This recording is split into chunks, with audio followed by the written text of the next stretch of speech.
प्रियंका गांधी ने जोरदार हमला बोला है। एजुकेशन सिस्टम में तमाम दिक्कतें हैं, ये प्रियंका गांधी का कहना है। सरकार चर्चा के लिए तैयार ही नहीं, बच्चों के साथ ऐसा बर्ताव क्यों, ये उन्होंने सवाल भी पूछा है। तो देखिए इस पूरे मसले को लेकर के विपक्ष ने सत्ता पक्ष को घेरा है। प्रियंका गांधी ने क्या कुछ कहा, आपको सुनवा देते हैं।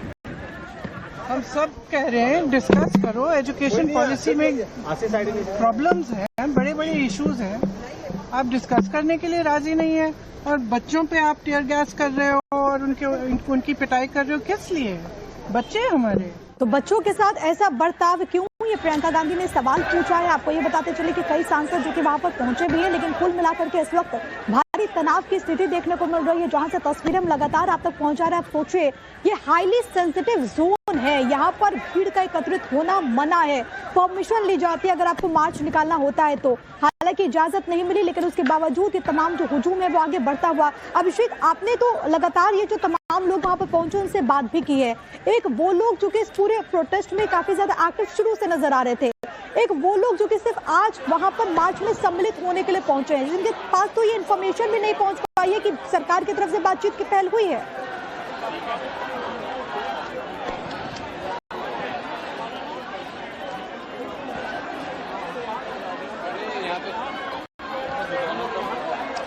देखिए यही बात है, कम्युनिकेशन गैप है, संवाद जो है वो पूरी तरीके से स्थापित नहीं हो पा रहा है। उसी का नतीजा है कि यहाँ पे जो लोग हैं उनको जानकारी नहीं है कि अभी इस वक्त क्या स्थिति है, क्या बातचीत का दौर खुला है। क्योंकि मुझे नहीं लगता कि किसी भी तरीके से युवाओं से बातचीत करने में सरकार को परहेज होगी। अगर जो मांग है, जो डिमांड है, जो वाजिब डिमांड है, उसके ऊपर चर्चा की जा सकती है, बातचीत की जा सकती है। और यही बात लगातार यहाँ पे प्रशासन के लोग भी कह रहे हैं, पुलिस के लोग भी कह रहे हैं कि आप बातचीत के लिए एक सही प्लेटफॉर्म का इस्तेमाल कीजिए। ये रायसीना रोड चूंकि काफी संवेदनशील रास्ता है, देश की संसद का रास्ता है, उसके बीच में आप इस तरीके से अवरोध पैदा ना करें, क्योंकि रास्ते के साथ साथ यहाँ पे ट्रैफिक कंजेशन भी काफी ज्यादा है। अगर ये रास्ता रुक जाएगा तो फिर पूरे तरीके से सेंट्रल दिल्ली का पूरा जो रास्ता है वो बंद हो जाएगा, वो चौक हो जाएगा। ऐसे में लगातार कोशिश की जा रही है कि जंतर मंतर के आसपास जहां भी जो प्रोटेस्टर्स हैं उनसे बातचीत किया जाए, समझाया जाए।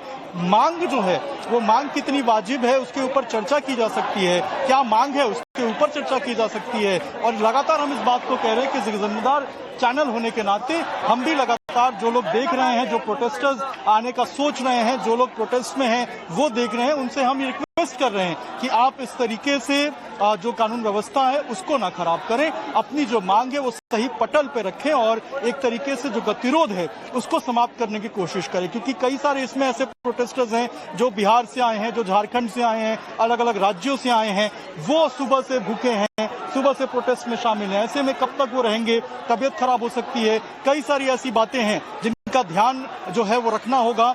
ऐसे में लगातार ये रिक्वेस्ट किया जा रहा है कि आप पीछे जाइए, आप किसी तरीके से गतिरोध को और ज्यादा जो है वो करने मत दीजिए। सुबह 9 बजे का जो कॉल था, 9 बजे के कॉल के बाद अभी 3:30 लगभग 3:15 का वक्त हो रहा है, तब से यहाँ पे इसी तरीके से जो गतिरोध है वो बना हुआ है, प्रोटेस्ट जो है वो यहाँ पे जारी है। और हाथों में अगर आप देखेंगे तो हाथों में जो किताब है वो लेकर यहाँ पे भगत सिंह की जो किताब है वो आप लेकर आपको जो है यहाँ पे प्रोटेस्टर्स नजर आएंगे। क्या कहेंगे आप लोग, गतिरोध कब तक चलेगा? मैं ये कहना चाहूंगा कि जैसे कि आज के इतना करप्शन बढ़ गया है, सरकार इतनी भ्रष्ट हो चुकी है, जितने भी पॉलिटिशियंस हैं सबके सब अनएजुकेटेड हैं, और अगर अनपढ़ सरकार राज करेगी तो आने वाली युवा पीढ़ी को क्या उसमें क्या उसको नॉलेज मिलेगा और मिलेगा। यहाँ पे देखिए एक ह्यूमन चेन भी आप लोग बना के रखे हुए हैं, क्या संदेश दिया जा रहा है यहाँ से? और गतिरोध हम साइलेंटली प्रोटेस्ट कर रहे हैं, पीसफुली कर रहे हैं, तो जो गवर्नमेंट है या जो भी हमारी फोर्सेज है उनको भी पीसफुली ही रहना चाहिए। ये लोग अपने तरीके से जितना हो सकता है हमें परेशान करने की कोशिश कर रहे हैं, बट स्टिल हम लोग पीसफुली कर रहे हैं। आप जैसे कि देख सकते हैं। सवाल ये कि कब तक आप लोग प्रोटेस्ट करेंगे? तबियत खराब हो सकती है, सुबह से यहाँ पे कई लोग बाहर। ये चीज गवर्नमेंट को सोचनी चाहिए कि हम जैसे बच्चों की, हम जैसे लोगों की तबियत खराब हो सकती है, हम बीमार हो सकते हैं, उनको कोई टेंशन नहीं है। वो कैबिनेट में बैठे हुए हैं, उनको बिल्कुल भी चिंता नहीं है देश के यूथ की, उनको चिंता है सिर्फ अपने कुर्सी की, और किसी चीज की चिंता नहीं उन्हें। क्या मांगे हैं जो आपको लगता है पूरा हो जाए इमीडिएट, अभी तो ये गतिरोध खत्म? पहली बात तो धर्मेंद्र प्रधान जी इस्तीफा दे रहे, क्योंकि उनसे एजुकेशन मिनिस्टर की पद संभाली नहीं जा रही है। उनसे नीट के पेपर नहीं, सिर्फ नीट ही नहीं, इतने सारे पेपर्स हुए जो लीक हुए हैं, उनसे ना पेपर संभाली जा रही है। मोदी जी से देश नहीं संभाला जा रहा है, जो रोड मंत्री है उनसे रोड नहीं संभल रही है, जो पेट्रोल मंत्री है उनसे पेट्रोल नहीं संभल रहा है। तो संभल क्या रहा है इस देश में किससे? तो इससे अच्छा है आप कैबिनेट से निकल जाओ, हमारे भरोसे छोड़ लो, हम देख लेंगे अपने आप। आप लोग भी आए हुए हैं, गतिरोध कब खत्म होगा? सवाल यही है कि आप लोग कब तक इस तरीके से सड़क पे उतरे रहेंगे? जब तक जान, मतलब कि जब तक कर सकते हैं हम करेंगे और ये प्रोटेस्ट को कंटिन्यू करेंगे। जब तक हिम्मत है करते रहेंगे। पीसफुल प्रोटेस्ट कंटिन्यू कर रहे हैं, बट हमारे ऊपर पुलिस प्रशासन को आदेश दिया जा रहा है कि ज्यादा से ज्यादा हमारे ऊपर बल का प्रयोग किया जाए। यहाँ पे संसद भवन जो है वो 5 किलोमीटर 4 किलोमीटर पे है। बीएनएस से 163 लगा, पुलिस कह रही है कि यहाँ पे 5 लोगों से लगाई गई है। बीएनएस 163 कल रात से लागू की गई है। भारी मात्रा में पुलिस बल यहाँ तैनात किया गया है। हम अपना राइट्स मांग रहे हैं, हम किसी से भीख नहीं मांग रहे हैं। ना हमें, अगर हम नहीं पढ़ते हैं तो हमें नौकरी ना दें, बट अगर जो पढ़ रहा है, 21 स्टूडेंट की नीट पेपर लीक में 21 स्टूडेंट ने सुसाइड किया, 21 स्टूडेंट्स ने, है ना। भरत तिवारी का इनकाउंटर हो गया बिहार में, सिर्फ और सिर्फ जब देश के लिए कोई आवाज उठाए, चाहे वो मीडिया हो, चाहे वो कोई भी पैट्रियोट्स व्यक्ति हो, उसको हमेशा दबाया गया है। ब्लाइंड मर्डर हुआ है और उसके कोई जांच नहीं। नितिन गडकरी के 4-5 वीडियो बनाना, नितिन गडकरी के कार में लाश मिली, बट क्या हुआ आज तक कोई नहीं। सिर्फ दब गया।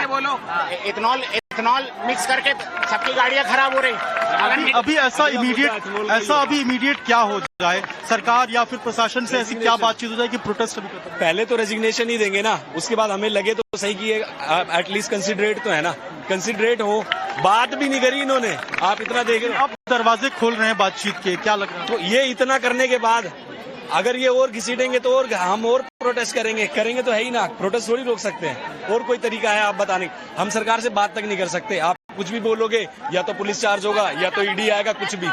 कोई भी इन्फ्लुएंसर, कोई भी सेलिब्रिटी क्यों नहीं आ रहा है? क्योंकि उनको पता है, ऐसा नहीं कि वो सपोर्ट नहीं करना चाहते, वो करना चाहते हैं, इनडायरेक्टली थोड़ा करते हैं, नहीं कर रहे क्योंकि उन्हें पता है कुछ भी होगा वो उनके काम पे भी आएगा। तो ये बोल रहा हूँ कि सरकार किसी को बात नहीं करने देती अपने आप से, ये कितना गलत है। हम डेमोक्रेसी है कि नहीं है? कहते हैं क्या ऐसा, अभी लगातार हम यही बात कह रहे हैं कि अगर ऐसा क्या सरकार करे अभी इमीडिएट, क्योंकि आप लोग युवा हैं, बच्चे हैं और इस तरीके से बहुत सारे लोग बाहर से आए हैं, ताकि ये प्रोटेस्ट, ये गतिरोध एक तरीके से समाप्त हो। सर, पीसफुल प्रोटेस्ट के अंदर में लाठी चार्ज हो रही, आंसू गैस के गोले छोड़े जा रहे हैं। ये खुद उग्र कर रहे हैं युवाओं को कि ये गलत कदम उठाएं। ये जो सरकार बैठी हुई है भारतीय जनता पार्टी की, बीजेपी की सरकार, ये खुद उग्र करना चाहती है। अरे जब जो चीज गलत है उसको आप क्यों नहीं, आप सत्ता में क्यों बैठे हो मंत्री? उसको तुरंत हटाओ। आप गलत करवा रहे हो। आप जितने भी गलत मंत्री आप अपनी पार्टियों में लाते हो तो वो सही हो जाते हैं। आप जितने भी बातचीत का दौर सरकार खोले, आपसे बातचीत करना चाहे तो क्या उसके बाद गतिरोध खत्म हो? सर, बातचीत करने को तो तैयार नहीं है ना। ये सरकार तानाशाही है, घमंड में बैठी हुई है। बीजेपी घमंड में बैठी है, सत्ता में से पता कि मैं किसान आंदोलन इन्होंने कुचल दिया, सीजेपी का प्रोग्राम कुचल देंगे, सारे प्रोग्राम कुचल देंगे। ऐसा नहीं होगा। इस प्रोग्राम को पूरे यूथ, पूरा जीजेन पूरी ताकत के साथ रोड पर उतर गया है। और कितने भी आंसू गोले दबा लो, कितने भी लाशें बिछा लो, लेकिन पीछे हटने वाले नहीं है। और सरकार को कहना चाहते हैं कि अब नरेंद्र मोदी का इस्तीफा चाहिए, क्योंकि वही देश के अंदर में जब गलत हो रहा है तो वो प्रधान है, कैबिनेट का मंत्री है, उसके क्यों नहीं इस्तीफा लेते? यहाँ पे लगातार जो ह्यूमन चेन है, बच्चे यहाँ पर आपको, छोटे बच्चे भी आपको नजर आएंगे, साथ साथ जो ये बार इसीलिए हम कह रहे हैं क्योंकि यहाँ पे जो लड़कियां हैं, जो बच्चे यहाँ पे आए हैं, जो बाहर से लोग आए हैं, सुबह से यहाँ पर मौजूद हैं। सुबह 9 बजे से ये गतिरोध चालू है और इसीलिए हम लगातार बातचीत भी कर रहे हैं, समझने की कोशिश कर रहे हैं। लेकिन आप खुद ही सुन रहे हैं, जनता सुन रही है कि एक ही मांग पे ये लगातार अड़े हुए हैं और कह रहे हैं कि जब तक कि इस्तीफा नहीं होगा। ठीक है अभिषेक, एक तरफ गुस्सा है, आक्रोश है, लेकिन इन सब के बीच सवाल यही है कि आखिरकार ये बवाल और इस समस्या का समाधान कब और कैसे निकलेगा?